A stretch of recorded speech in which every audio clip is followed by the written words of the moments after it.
Hello, हमें question given है। हमें दिया गया है कि सदिशों i प्लस जे प्लस के और 2i माइनस थ्री जे के समतल में स्थित और सदिश i प्लस जे प्लस के लंबवत सदिश जिसकी लंबाई 3 इकाई है होगा।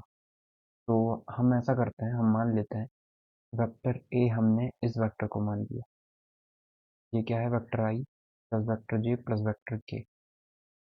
वेक्टर b हमने मान लिया vector i plus vector j plus vector k को।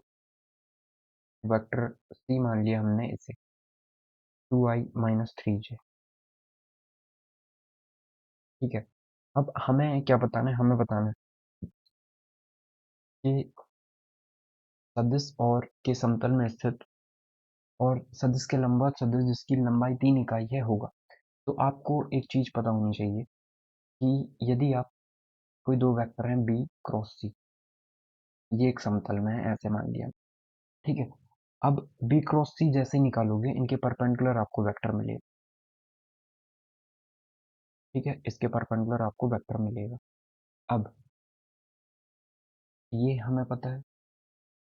ठीक है, ये वेक्टर बी है, मतलब ये वेक्टर बी क्रॉस सी हो जाएगा, के परपेंडिकुलर वेक्टर मिलेगा। अब यदि आप क्या काम करोगे, यदि वेक्टर ए के साथ फिर से इसका क्रॉस प्रोडक्ट निकालोगे तो जो वेक्टर आपको मिलेगा वो फिर से इसी प्लेन में मिल जाएगा, फिर से बी सी प्लेन में मिल जाएगा, बी और सी प्लेन में। आपको ये चीज पता होगी। ठीक है, तो हम बस यही प्रॉपर्टी का यूज करके इस क्वेश्चन को सॉल्व करते हैं। तो vector A cross vector B cross vector C, हम ये निकाल लेते हैं और ये बी सी प्लेन पर ही होगा। ठीक है, तो वेक्टर ए कितना है? वेक्टर ए है आई प्लस जे प्लस के। अब डॉट प्रोडक्ट कैसे निकलता है? हमें ये पता है, ये होता है vector A dot vector C vector B minus minus ये निकल जाता है vector A dot vector B dot vector C इसके इक्वल। ठीक है, तो यही सॉल्व करते हैं। तो आई प्लस जे प्लस के क्रॉस निकालना है हमें किसके साथ? वेक्टर आई प्लस वेक्टर जे प्लस वेक्टर के, इसका क्रॉस प्रोडक्ट किसके साथ? 2i माइनस थ्री जे के साथ। आप ऐसा भी कर सकते हो कि इन दोनों का क्रॉस प्रोडक्ट निकालो, जो भी आए फिर इसके साथ क्रॉस प्रोडक्ट निकाल लो। दो बार डिटर्मिनेंट्स का यूज कर सकते हैं, या फिर ए डॉट सी फिर ये निकाल के कर लो। तो जैसे करना चाहे कर सकते हैं।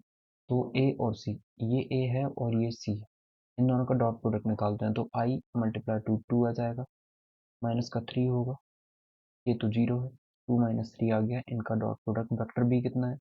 वेक्टर बी है वेक्टर आई प्लस वेक्टर जे प्लस वेक्टर के, ये लिख दिया हमने माइनस। अब देखते हैं वेक्टर ए और वेक्टर बी के बीच में डॉट प्रोडक्ट, इन दोनों का डॉट प्रोडक्ट कितना आएगा?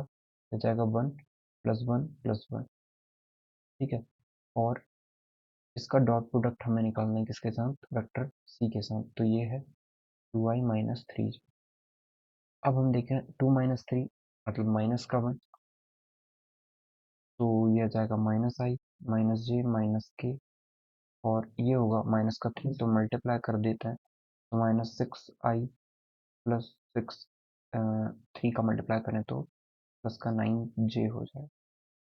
अब सबको सॉल्व कर लेते हैं, तो माइनस सेवन आई माइनस जे और प्लस नाइन जे, तो प्लस का एट जे हो जाएगा, और माइनस का के, ये आ गया है। तो अब हमें क्या करना है? ये तो हमारा वेक्टर निकल गया हमारा। सबसे पहले हमें क्या करना है? ये हम वेक्टर एक्स मान लेते हैं, जो कि फिर से इन्हीं के प्लान पे होगा। तो ये वेक्टर एक्स आ गया। हमें क्या बताना है? उसका मैग्नीट्यूड कितना? थ्री है। तो अभी मैग्नीट्यूड हमने निकाला नहीं है। वेक्टर ए को सबसे पहले कन्वर्ट कर देते हैं, वेक्टर एक्स को सबसे पहले कन्वर्ट करते हैं यूनिट वेक्टर में।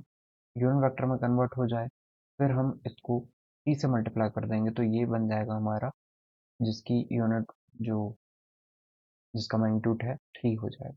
ठीक है, तो ये फलन कितना है? वो फंक्शन हमारे पास वेक्टर कितना है? माइनस सेवन है plus eight J minus vector K, three से मल्टीप्लाई कर देते हैं, उसके मैग्नीट्यूड से डिवाइड कर देते हैं। मैग्नीट्यूड कितना है? सेवन का स्क्वायर 49, एट का स्क्वायर 64 माइनस वन का स्क्वायर प्लस का वन, तो ये आ जाएगा थ्री अपॉन में रूट में नाइन, मतलब ये 50 50 और 64, तो ये आ जाएगा रूट में 114 और minus seven I plus eight J minus K बच जाएगा और यही हमारा करेक्ट आंसर होगा। आई होप आपको समझ में आया होगा। Your correct answer is option number D. Thank you.